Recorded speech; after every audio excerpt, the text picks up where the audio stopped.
All right, guys, let's try this again. I've got the diets and stuff, the graphs drawn up. We're going to go over this. And once I find this fucking microphone, let's see. All right, hopefully you guys can hear me. If not, say so, I'll fix it. So let's pull the first one up here. There we go. So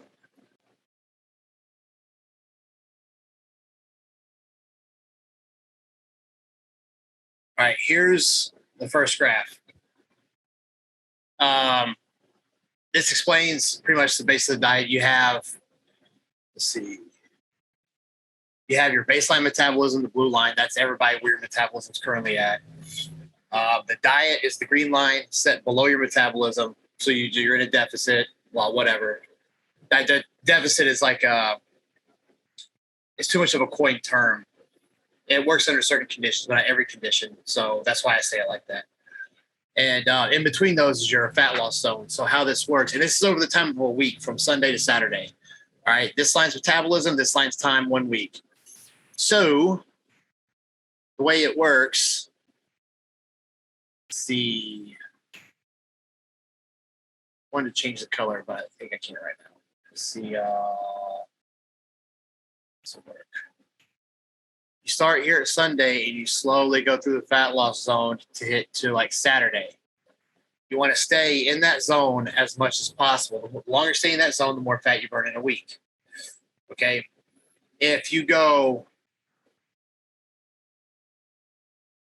up here, you're gaining body fat. If you're down here, you're not doing much. Your metabolism is slowing down. You're not burning fat as efficient and possibly some muscle loss.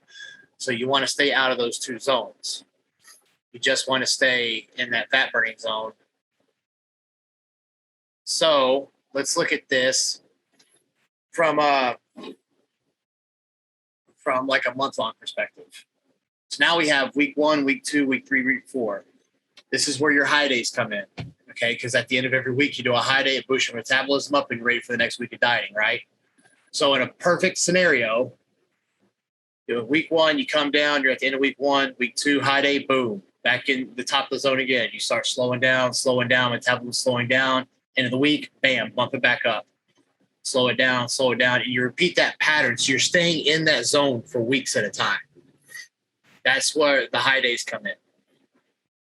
So if your high day is not high enough, and like you come here, you go up to like right here, and then you go a whole another week. Oh, now you're down here.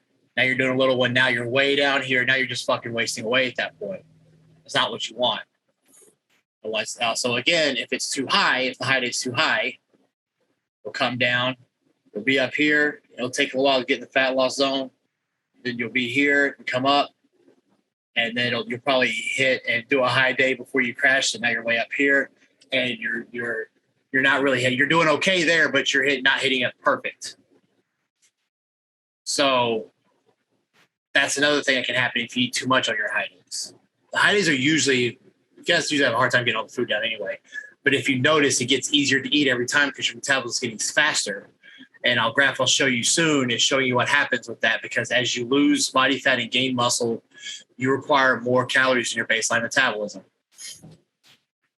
Now, what generally happens is everything runs good and you do this for a long time. Let's say this is like week 5 through 8. You come up, your metabolism is speeding up. So you're kind of coming down here a little bit faster than normal. The high doesn't bring you up and you come down here a little faster and you start getting like way down here. You slowly come down like this.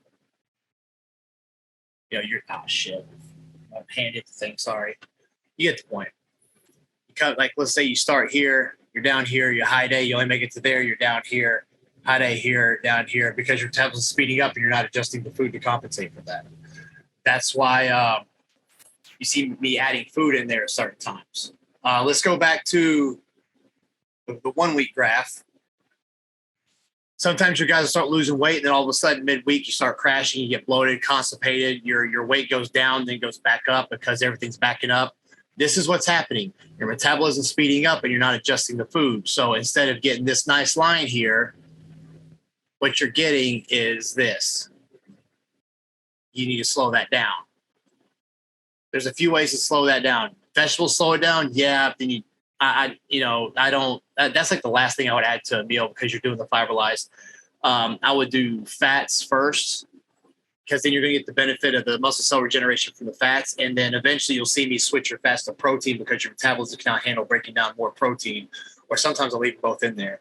The protein will actually help burn more fat if you're in a deficit because it takes more calories to process than it's worth.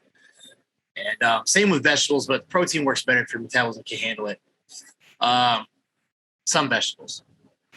So when this happens, like here, I'll say, okay, well, and that's why sometimes when you're high day, you lose weight because you have all that backup. You do the high day, it speeds back up, and everything drops back down. So what you could do, I'll say put a tablespoon of fats in there, and now you're back, and it slowed everything down just enough to where you're back in the zone again. Maybe a little bit low on Saturday, which is fine. The high day will get you back up. That's not a bad scenario right there. Now, here's a couple things that can happen. Son of a bitch. Let's go. I remember when I did the last video. Now, this is what people usually do when they'll stop losing weight, and instead of increasing the food to compensate for, or the first thing they'll think to do is to take more away. They'll move this down here. So this here is too big of a deficit. The body will start slowing down the metabolism. So what it's going to do is it's going to try to bring this line down to here to match the same there. And it usually does that by burning muscle because muscle requires more calories to maintain than body fat. So if you do too big of a dip, everything starts slowing down. And that's why when people do like intermittent fasting, it works for a little bit, but then their metabolism speeds up because they're leaner and they don't adjust to the diet, and then it stops working. And then the first thing I have to do is start working more meals in there and spreading their stuff out and not have them gorge everything in a certain window of time because they just back everything up doing that. Now, here's what people don't realize. This can also happen. As I said, you get leaner, you gain muscle, your metabolism gets faster. So your metabolism's going up and you're not moving this diet up to compensate. So now you're getting the exact same thing as this. It's just in a different direction. See that?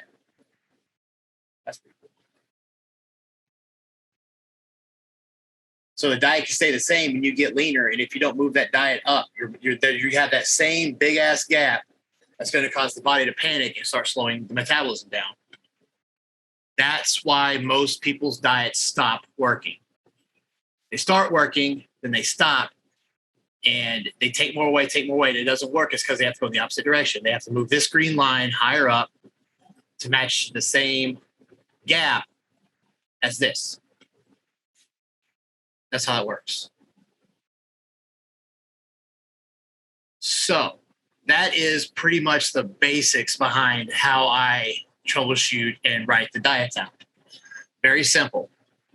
Easy to explain in the graph. So, like I said before, metabolism, diet, as the metabolism moves, you got to adjust the diet with it.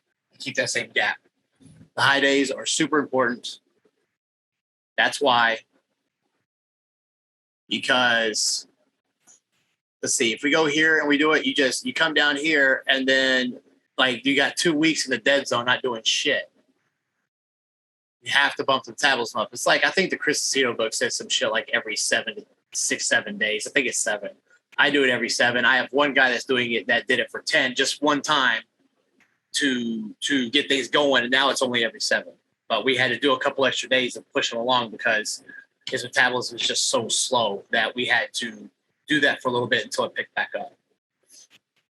So here's that's the graph. I mean, I think it's pretty much it to explain it. As you get leaner and gain muscle, your metabolism speeds up. So you got to create that gap. You got to prevent that gap from happening.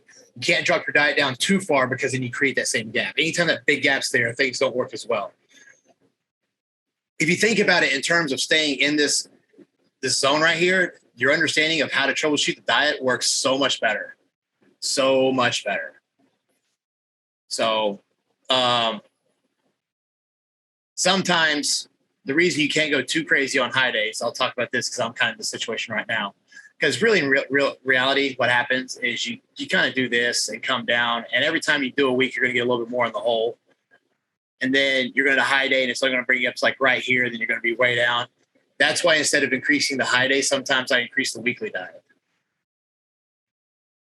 So you don't dip down here as fast. So you're originally doing this. And if you increase the weekly diet, then you kind of slow it down a little bit to where it's more like this. So now you're staying in there longer because you adjust the diet to make it slower. Going slower is good. That means you're staying in that zone. So I'm pretty sure that covers everything. If you guys got any questions, put it in the comments and I can come back and give more info on it.